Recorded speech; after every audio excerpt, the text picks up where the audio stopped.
setelah kita mempelajari tadi ya, sekarang kita baru bisa mengerti terkait dengan perintah daripada Hashem kepada Bani Israel terkait dengan menghapuskan ingatan akan Amalek. Setelah kita mempelajari tadi, karena kalau kita nggak pelajari tadi, kita nggak akan pernah mengerti, gitu ya. Kita baca dulu bahasa Ibrani-nya di sini. Pehaya behaniah Hashem Elohecha lecha mikol of oifecha misafif ba'aretz asher Hashem Elohecha noten lecha.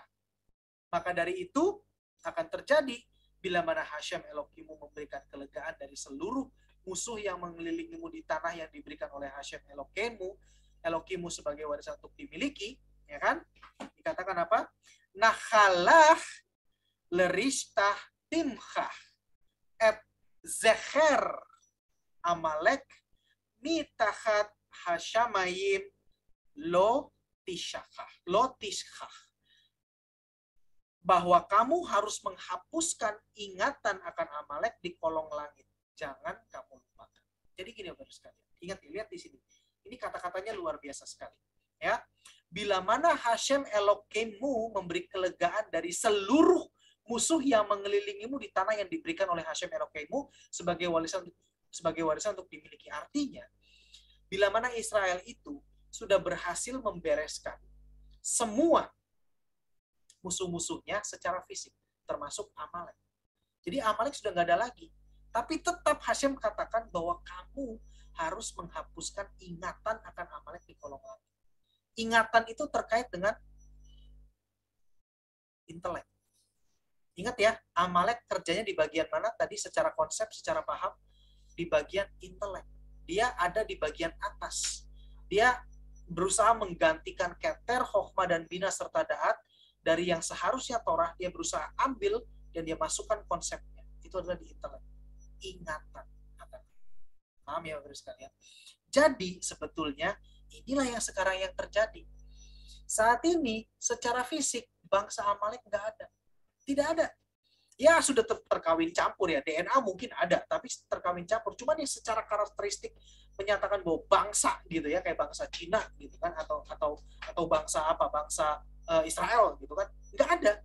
Nah tetapi konsepnya yang tadi menggantikan Taurat itu ada di mana-mana, dan itulah yang harus dihapuskan, itulah yang harus dibereskan, Bapak sekalian.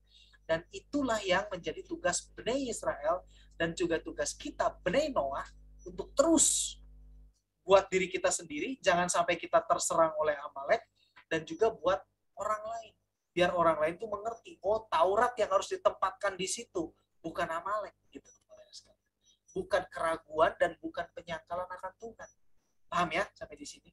Nah, setelah kelegaan dari seluruh musuh harus melakukan ingatan ya, dan mengapa digunakan yaitu tadi saya sudah jelaskan. Oke?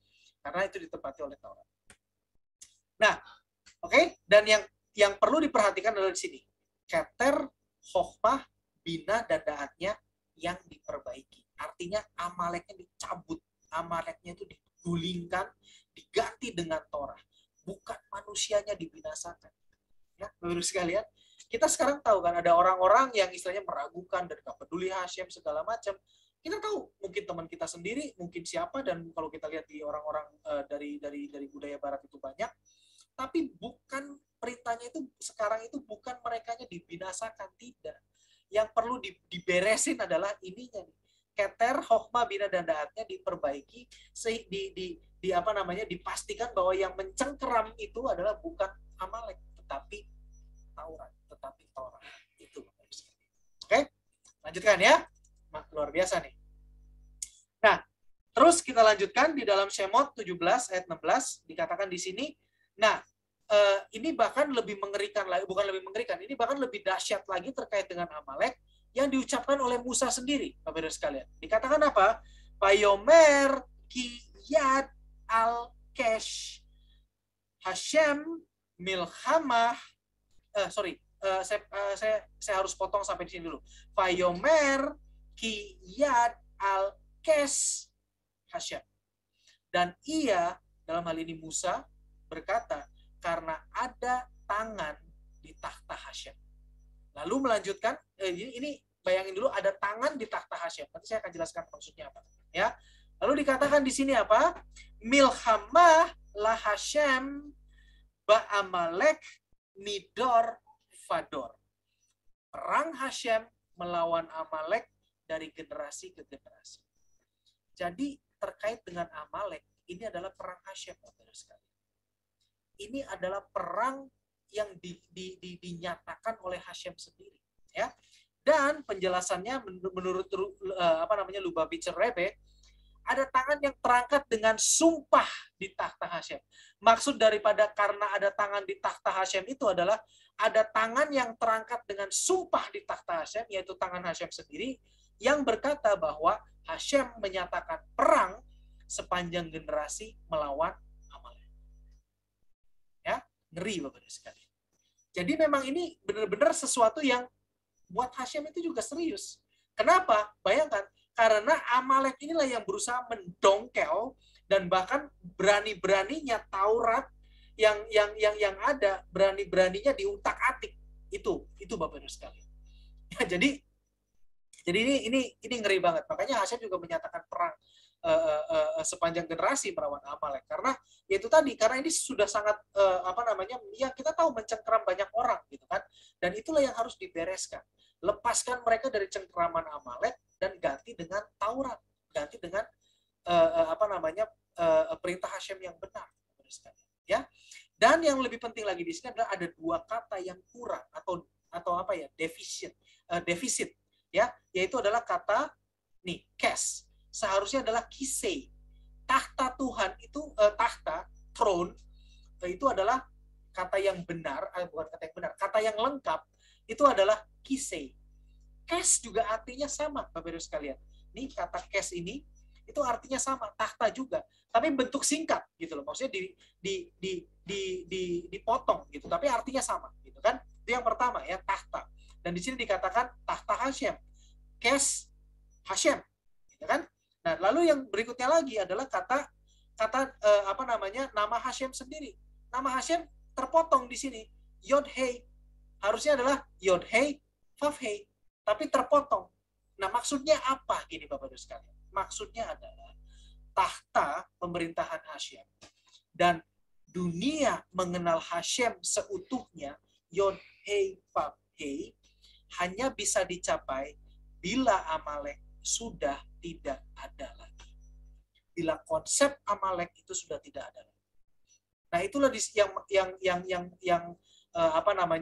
yang perlu kita pahami. Nah, makanya ini bisa tercapai, ya kita harus tetap melakukan bagian kita, Bapak-Ibu sekalian. Tetapi nanti ini akan dibuat, dimateraikan, akan dibuat lebih berdampak lagi pada saat nanti Masya dinyatakan. Karena salah satu kriteria daripada Masya adalah apa? Dia melakukan perang Hasyim. Sekarang perang apa? Ya kan, mungkin orang bertanya, loh, kok perang Hasyim? Perang apa sih? Masa harus angkat senjata lagi, pakai bom-boman lagi, pakai nuklir lagi? Tidak, ini loh. Perang Hasyim melawan Amalek dari generasi ke generasi. Ini belum tuntas sampai sekarang. Dan ini akan dituntaskan oleh siapa? Masyiah nanti. Kita mulai dari sekarang bekerja, kita mulai dari sekarang melakukan bagian kita. Sehingga nanti pada saat Masyiah dinyatakan Besrat Hasyim dalam generasi kita sudah ada di dalam jalur yang benar. Dan kita akan seperti terhisap masuk ke dalam rencana besar yang nanti akhirnya akan diselesaikan oleh Hamasyiah. Itu artinya. Itu luar biasa. Ya. Nah, sekarang pertanyaannya, bagaimana keraguan semacam ini bisa muncul? Ya kan? Tadi saya belajar, tadi saya sudah jelaskan bahwa orang yang belajar Torah itu bisa kena. Buktinya adalah Bani Israel. Ya kan? Orang yang barusan melihat segala macam kemuliaan Hasyim tetap kena gitu kan. Nah, pertanyaannya bagaimana keraguan semacam ini bisa muncul? Nah, jawabannya adalah, Bapak-Ibu sekalian, karena apa yang kita alami sehari-hari.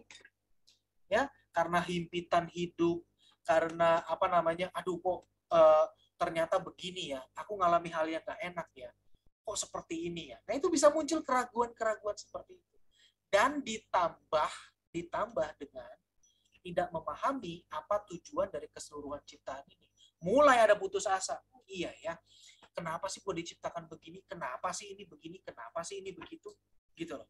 Ya, nah Rabbi Shalom Arush di dalam Garden of Emunah, di dalam bukunya yang dituliskan di dalam pengajaran beliau yang dibuat jadi buku, halaman 33 sampai 35 nanti saya akan bacakan secara singkat sekarang.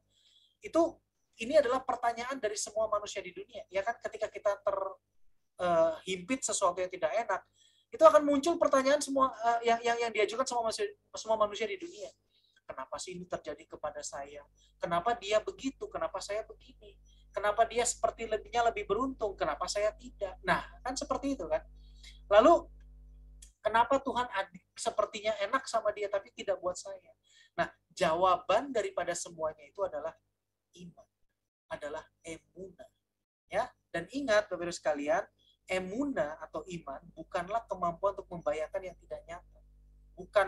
Bukan itu, tetapi adalah menemukan relevansi bagi diri kita dari sesuatu yang lebih besar dari kita. Artinya, emunah atau iman, Bapak-Ibu sekalian, yang perlu kita miliki adalah pengertian atau pemahaman bahwa keseluruhan ciptaan ada dalam pengaturan Hashem. Itu yang perlu kita pahami. Berjalan sesuai rencana Hashem, termasuk hidup kita, di mana kita lahir, siapa orang tua kita, status sosial kita, nasib yang kita alami, itu semua ada dalam rencana Hashem. Adalah bagian dari keseluruhan rencana Hashem. Sehingga itu adalah tepat bagi kita agar kita bisa menyelesaikan bagian kita. Itu Bapak-Ibu sekalian. Ya, bila mana kita memiliki ini, kita akan bisa melawan Amalek. Kita bisa melawan yang namanya keraguan. Ya, oke. Sekarang saya bacakan dari Garden of Emunah. Sebentar aja. Teka-teki kehidupan. Ini Rabbi Shalom Arush menuliskan demikian. Teka-teki kehidupan.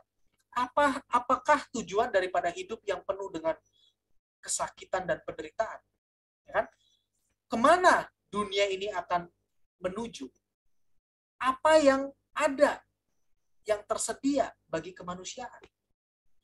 Dengan dengan begitu banyak pengajaran-pengajaran filosofi segala macam, siapa yang benar, mana yang benar, gitu kan? Mana yang merupakan jalan menuju ke kebahagiaan, mana yang merupakan jalan yang kebenaran, gitu kan? Itu kan pertanyaan-pertanyaan yang sering muncul, gitu kan? Ya. Terus ada juga perbedaan yang drastis antara satu orang dengan orang yang lain, ya. Satu orang mungkin hidup dengan mudah, semuanya dimudahkan, usahanya lancar, usahanya baik, keluarganya baik. Tetapi mungkin ada orang lain yang hidup dengan susah payah. Bekerja dengan susah, susah payah, dan hasilnya juga mungkin tidak seperti yang orang sebelahnya itu, gitu kan? Ada yang membina keluarga, rumah tangga dengan baik, tetapi tetapi ternyata dia si satunya lagi itu rumah tangganya penuh dengan cekcok segala macam, gitu kan? Ada yang mungkin memiliki orang tua yang baik, gitu kan? Tetapi ada juga memiliki orang tua yang aneh, yang ajaib, gitu kan? Bisa juga, gitu kan, seperti itu. Satu orang dilahirkan dengan kekuatan dan kesehatan yang sempurna, gitu kan? Di sini dikatakan oleh Rabbi Shalom Arush, tetapi yang lain dilahirkan dengan cacat, dengan dengan kelemahan fisik. Satu orang kaya, yang lain miskin. Ada lagi orang yang baik yang tidak pernah bahkan menyakiti binatang yang paling kecil pun, tetapi dia mati muda. Sering kan kita jumpai demikian. Sementara itu ada seorang diktator yang sangat kejam dan bengis, tapi dia hidup sampai dengan usianya tua sekali. Mengapa? Kan pertanyaannya selalu seperti itu kan. Nah, bila mana kita nggak mengerti jawaban daripada ini semua, itu akan membuat kita ragu, itu akan membuat kita goyah. Sehingga kita bisa akhirnya ujungnya berkata, lupakan Taurat. Ya. Oke, sekarang jawaban daripada semuanya itu. Ada satu jawaban yang universal terhadap semua pertanyaannya itu. terhadap semua pertanyaan tadi yang diucapkan, yaitu adalah emunah atau iman.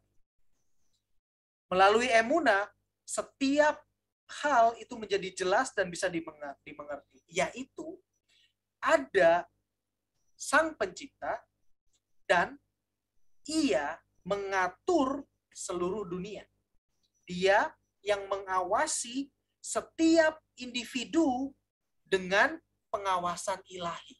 Setiap individu, Bapak Ibu sekalian, setiap single individu, apapun itu, termasuk manusia, jelas tentunya. Ia, Sang Pencipta, menentukan kondisi yang tepat untuk kehidupan seseorang. Keluarga seperti apa nanti dia akan lahir, siapa yang dia akan nikahi, tampangnya, kelihatannya, bentuk muka, raut wajahnya seperti apa, ditentukan oleh Sang Pencipta. Personalitasnya, karakternya, kepribadiannya seperti apa, itu ditentukan oleh Sang Pencipta. Berapa banyak anak yang akan dia miliki, akan dia lahirkan kalau dia menikah, itu juga ditentukan oleh Sang Pencipta. Berapa banyak uang yang akan dia dapatkan juga ditentukan oleh Sang Pencipta. Siapa yang akan menjadi temannya, siapa yang akan mungkin mengkhianati dia, siapa yang mungkin akan menghancurkan dia, dan banyak sekali detailnya. Itu bahkan lebih banyak daripada bila mana kita bisa menghitung jumlah pasir yang ada di laut itu yang ditentukan oleh Hashem, sedetil-detilnya gitu. Ya. Jadi pengawasan ilahi, pahami ini Bapak Ibu sekalian. Pengawasan ilahi tidak hanya menentukan atau mengatur dari hal yang umum atau hal yang besar saja, tetapi kejadian-kejadian detil yang peritilan, boleh dikatakan bahasa simpelnya, dari setiap individu itu yang diatur juga. Sang Pencipta memutuskan kapan kita akan berhasil, kapan kita akan gagal. Itu diputuskan semua. Kapan waktu di mana kita merasa enak, lega, dan kapan waktu di mana kita merasa terjepit, susah, kita mengalami hal nggak enak, itu ditentukan. Dan banyak sekali detail-detail lainnya. Jadi, kalau Bapak Ibu sekalian ingat apa yang sudah kita alami saat ini, setiap kita, dari mulai ingatan kita ingat dari masa kecil kita, sampai dengan saat ini, detik ini, itu semua dirancang dan ditentukan oleh Hashem Sang Pencipta. Nah, bila mana kita tahu hal itu, kita nggak akan pernah punya keraguan. Kita nggak akan pernah bisa memberikan sedikit pun celah bagi Amalek untuk masuk ke dalam kita. Karena celah itu, keraguan itu muncul bila mana ya ini pertanyaan-pertanyaan seperti ini itu muncul dalam diri kita dan kita entertain gitu. Dan kita nggak ngerti jawabannya. Iya ya, kenapa ya? Saya sama dia sama-sama benih Noah. Tapi kenapa saya begini? Kenapa dia begitu? Tuhan nggak adil. Bisa begitu loh, Bapak Ibu sekalian. Padahal tidak demikian. Masing-masing memiliki tujuan, tugas, dan apa yang harus dilakukan berbeda. Sehingga keadaan kehidupannya, sifatnya, keadaan apapun, itu pasti berbeda. Tidak mungkin sama. Maka dari itu nggak perlu ada yang namanya, kok dia bisa begitu, saya enggak. Enggak. Masing-masing kita punya, Bapak Ibu sekalian. Kita punya hal yang unik. Nah, sehingga kita nggak pernah bisa berkata Tuhan nggak adil. Enggak. Karena Tuhan adil. Dia begitu itu cocok untuk dia kehidupannya, untuk menyelesaikan tugasnya. Saya dengan keadaan saya yang demikian, saya cocok untuk tugas yang sudah diberikan oleh Tuhan, untuk saya memenuhi semua yang harus saya kerjakan di dunia ini, saat ini dan sampai selesai. Cocok, tepat, tidak salah, tidak tertukar. Itu yang perlu kita paham. Oke? Ya?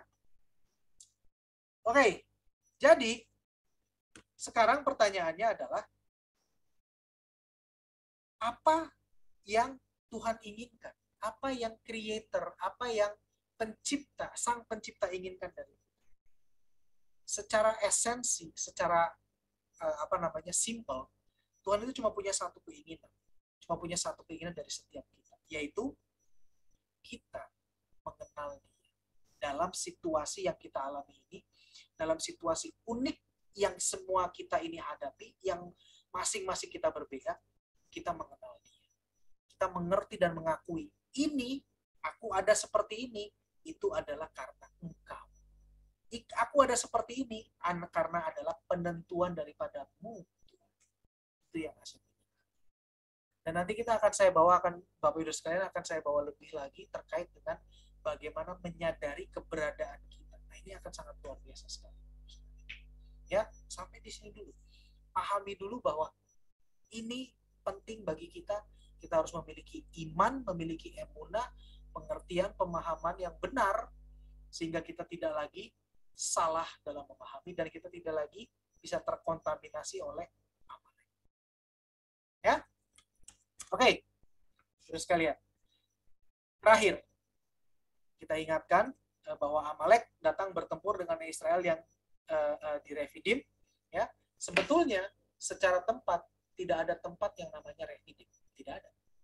Ya, tidak ada tempat itu yang satu kota atau titik namanya Refidim, nggak ada, itu nggak ada namanya. Kenapa? Karena padang gurun, padang pasir. Siapa yang mau namain? Orang lewat juga nggak di situ, ya kan? Jadi Refidim itu adalah di setiap tempat perkemahan yang dimana Israel itu ada dan dikatakan mereka berkemah di situ, itu adalah karena kejadian yang menimpa Bani Israel. Itu kejadian yang menimpa. Seperti contohnya di Zahaf, gold, emas, artinya emas. Karena di situ ada kejadian anak lembu emas. Ya, Refidim juga sama, karena ada kejadian Refidim. Nah, kejadian apa Refidim itu? Ya, dan ini bisa mengandung pengajaran dari generasi ke generasi. Ya, dan yang perlu kita pahami bahwa kita ya yang sudah belajar Taurat itu merupakan sasaran empuk dari serangan Amalek. Hati-hati ya. Nah, Refidim itu berasal dari kata rapu, dari kata rapu, mirip dengan bahasa Indonesia rapuh ya. Ya, jadi artinya genggaman tangan yang mulai kendor. Artinya sudah mulai kendor dengan melakukan Torah. Udahlah, males lah Torah. Apaan sih ini? Hidup saya begini, dia mah begitu. Padahal kita sama-sama Bani Noah. Dia begitu, gua begini. Nah, percumalah gitu loh. Nah, seperti itu tuh, Bapak Ibu sekalian. Nah, maka dari itu Bapak Ibu sekalian, saya sangat mengapresiasi dengan ini saya ceritakan di sini karena saya tahu Pak Julianta sendiri sudah membuka apa yang pernah beliau alami kan. Dan satu hal yang menurut saya patut menjadi contoh bagi kita semua, termasuk diri saya sendiri, ketika kita ada di dalam situasi tekanan, ya, ketika kita nggak tahu tekanannya masing-masing beda-beda, nggak bisa disamakan. Saya memiliki tekanan saya sendiri, Pak Julianta memiliki tekanan sendiri, yang lain juga memiliki tekanan sendiri. Tapi bila mana ada di dalam satu tekanan, jangan sekali-kali menurut sekalian terus udah lepas. Udahlah, aku nggak mau lagi. Itu bahaya. Nah, itu akan sangat cepat itu Amalek masuk. Ya, tapi yang saya syukuri adalah Pak Julianta ketika beliau ada dalam tekanan, beliau telepon saya gitu. Bisa minta waktu nggak, Pak Leo, untuk telepon. Ya, saya carikan waktu. Dan ternyata saya nggak berikan solusi yang gimana kok. Ya, silakan bisa tanya sendiri. Ya, kita ngobrol aja. Tapi ternyata dengan ngobrol tersebut, itu bisa memberikan kekuatan buat Pak Julianta untuk stay sampai dengan saat ini. Dan Bapak Ibu Saudara sekalian, dengarkan kesaksiannya. Dengarkan ceritanya bagaimana beliau ngalamin. Kan? Itu luar biasa. Maka dari itu Bapak Ibu sekalian, jangan sungkan. Bila mana ada tekanan, ngobrol. Ya, sesama Bani Noah, kalau mau ke saya juga boleh. Yang perempuan kalau mungkin mau telepon istri saya, Mora Rifka, silakan, no problem gitu loh. Ya, jadi jangan justru malah kita mengubur diri, mengurung diri, mengisolasi diri, kelar saudara sekalian. Amalek udah pasti akan sikat kita gitu. Tekanan pasti ada. Kita Torah nggak pernah berkata bahwa hidupmu akan udahlah begitu kenal Torah beres. Enggak. Hidup kita pasti akan ada hal-hal tertentu yang pasti Tuhan izinkan. Tapi bila mana tekanan itu datang, jangan mengisolasi diri, pesan saya. Jangkau orang-orang yang Anda percaya, yang bisa untuk cerita, kemukakan.